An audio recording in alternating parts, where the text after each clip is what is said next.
Formula One can be absolutely brutal for new drivers coming into the sport. Many of them only get 1 or 2 seasons to prove themselves before they're pushed aside for another talent or maybe even money. But what if the only thing that they were missing was another year to hone their craft? Beyond the usual path of young drivers starting in karting and then moving up through Formula 3 and Formula 2, there's a very common trend of drivers moving to Japan for a single year in order to do just that. But why Japan, and what draws these drivers to a series that might not even be on your radar? It's like a miniature Formula One series just in Japan. Welcome to Super Formula. To help me understand Super Formula even better, I've talked to one of my old colleagues, Liam Lawson, the 2023 Super Formula runner-up and Red Bull's reserve driver. We'll talk about the staggering performance of the cars, the challenges of adapting to new and unique circuits, and the difficulty of going up against some of Japan's finest drivers. We'll also dig a bit deeper and discuss the importance of Liam's Super Formula season and its impact on his unexpected call-up to fill in as reserve driver for the injured Daniel Ricciardo in the AlphaTauri. So what exactly is Super Formula?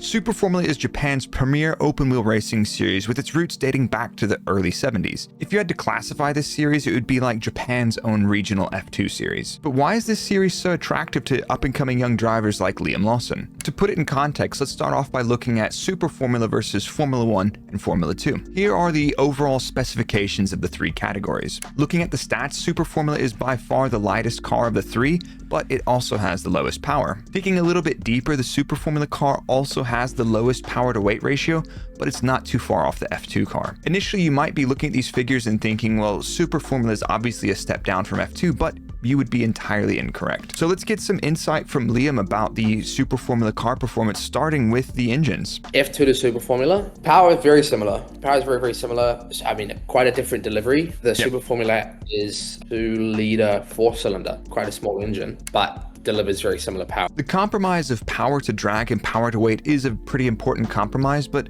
what about the aerodynamic performance of these cars? Then you have downforce level, a lot more downforce in Super Formula, and a lot more sensitive. The car is very, very light, and it's very sort of underpowered for like the downforce level that it has. But the feeling of driving it is super agile. There's a lot going on, a lot of corrections, whereas Formula One, you just have like massive downforce, massive power, massive tires, massive brakes, just massive everything. But to be honest, you know, the Super Formula is, if you look at Suzuka, you take away the straights, they're very close. Tires are one thing that we don't tend to talk about so much because there's simply a one-make tire series. So we might talk about overall performance or degradation, but we don't really talk about the characteristics too much. And Super Formula has a much different tire compared to Formula 1 or Formula 2. Very, very different.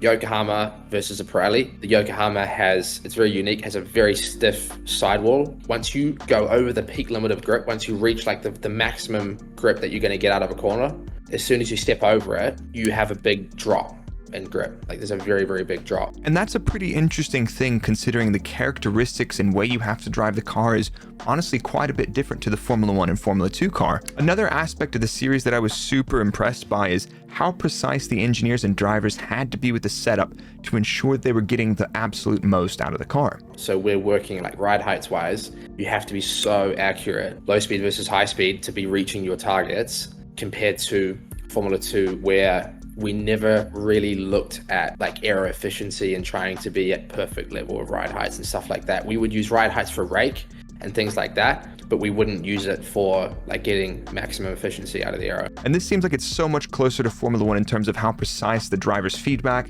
setup, and everything else is, and probably a good learning step in preparation for Formula 1. And then if we're going to talk about performance of the cars, we should obviously talk about lap times. Formula 1 and Formula 2 share many events on the calendar, and both Super Formula and F1 race at Suzuka, so we've got something to work with here. When we compare lap times, F2 typically laps about 13 to 15% slower than those of a Formula 1 car. For instance, a 1 minute 40-second lap in Formula 1 would be 13 to 15 seconds slower in the F2 car. But the Super Formula cars are only about 7 to 9% slower than Formula 1 around Suzuka. Despite having a slightly lower power to weight ratio than the F2 car, they are substantially faster. And this performance is pretty much down to the downforce of the cars, which is a great preparation for F1. But the car performance is only one aspect of the bigger picture in terms of driver development. The ability to learn and adapt quickly is another attribute that's very important for elite racing drivers. And Super Formula's got another challenge for drivers like Liam. In short, they get one season not only to learn a new car, but also to learn several new circuits, and to try and compete against drivers that know every bump, curb, and crest of these circuits. So let's talk about the circuits. There's 9 races across 7 meetings, and there's 5 different circuits these drivers compete on. Can you guess how many of these Liam already knew? 0. So I'd never driven on any of them, but then we did postseason, preseason in Suzuka, but the rest of them, each round was the first time being there until we did the double ups. But yeah, it was most of them were first time, and that was obviously one of the challenges about the season. But looking through Liam's results in the Super Formula season, I noticed something pretty interesting. Over 9 races, Liam only scored 1 pole position, but he had 3 race wins to his name. And Liam goes on to explain how the veteran Super Formula drivers had a massive advantage over him, and he had to overcome this. They just, honestly, it was like driving against robots in the way that they just wouldn't, especially in the qualifying, they just wouldn't miss. They'd done, some of them have done more than 10 seasons and on 5 circuits, which is the biggest thing. It's not even like doing 10 seasons of Formula One. You're doing just the same 5 circuits every single year. Yeah. And we would have 1 practice session. So when we'd rock up to these new events, we'd have 1 practice session to try and get on the level. That's why I think qualifying was always a challenge, and we'd never quite be, I think by the race, we were always in a good situation and competitive, but sometimes qualifying was honestly, it would be the last lap of qualifying, I'd put a lap together and just kind of fake it till you make it kind of thing and pull one out. So despite struggling quite a bit in qualifying and having to reset and learn a new circuit every meeting, Liam went on to finish 2nd in the Super Formula Championship, which is extremely impressive. And without a little bit of misfortune, he genuinely could have won it. Of many of the outsider drivers that go over to Super Formula for a single season, Pierre Gasly stands out as well, as finishing 2nd overall in the championship in 2017. But many of the other one-season drivers can struggle massively in this championship. So the whole point of going to Japan to race in Super Formula is to better prepare these young drivers for their ultimate challenge, which is often Formula One. So did it work? If you look at the exact situation I was thrown in this year, I know we'll talk about it, but getting thrown into Formula One, I am so glad that I did at least half the season or 80% of the season of Super Formula before jumping in a Formula One car, because I think without it, I just don't think I definitely wouldn't have been as strong, or I would have struggled more. Because of that, I learned so much just doing those first few races in Super Formula. Liam's call to race a Formula One car came quite a bit sooner than expected. At the 2023 Dutch Grand Prix, after being back in Formula One for only 1 or 2 races in the AlphaTauri, Daniel Ricciardo has a nasty shunt in practice, which results in a broken hand. Liam was in the AlphaTauri from FP3 onwards to replace the injured Ricciardo. But to make things interesting, Liam's first session in the AlphaTauri was completely soaked in a car he's never driven, and on a tire he's never driven, the Pirelli Intermediate tire. But it's a tire that you have to go out and just keep the temp straight away. If you don't drive fast enough, you lose temp, and then it's like a slick. Being that green in the car, I just had no feeling of what was happening beneath me. There's such a disconnect. I came around that penultimate corner in Zandvoort, and Max came by me, and I saw him, and he just slid the thing all the way out to the exit curb, across the curb, and around the last corner. And I remember seeing that and just be like,